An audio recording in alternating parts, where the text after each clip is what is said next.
Elle, c'est Dilaya, 14 ans.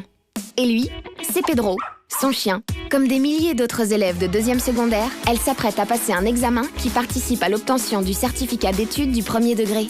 En effet, à la mi-juin, ils passent au même moment des épreuves externes certificatives communes. Celles-ci se déroulent pendant 4 matinées, auxquelles il faut ajouter le temps consacré à l'oral de langue moderne. Le but est de s'assurer qu'ils ont acquis les savoirs et les compétences nécessaires pour poursuivre leur parcours. À tantôt, mon Pedrito. Croise les doigts pour moi. Dans le train, elle retrouve Camille, sa meilleure amie, et Maxime, dont elle est secrètement amoureuse. Mais concentrons-nous sur le CE1D pour l'instant. En consultant le site enseignement.be, Camille découvre que les examens externes sont conçus par des enseignants.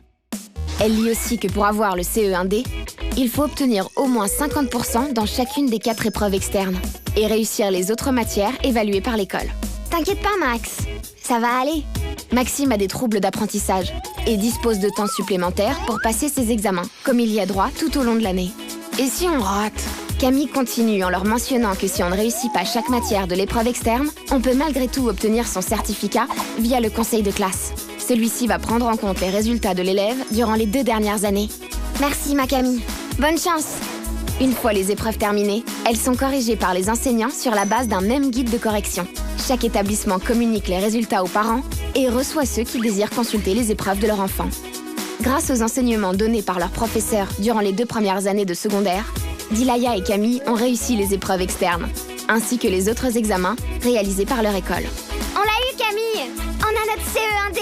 Maxime, un peu stressé, a échoué à l'épreuve de maths. Mais grâce à ses bons résultats depuis son entrée en secondaire, le conseil de classe lui accorde le certificat. Les 3 amis passent donc leur année, et Maxime déclare même sa flamme à Dilaya. Dans 4 ans, pour Dilaya, Camille et Maxime, ce sera le CESS. Mais ça, c'est une autre histoire. Pour en savoir plus sur le CE1D, consultez notre site www.enseignement.be/CE1D. Une initiative de la Fédération Wallonie-Bruxelles.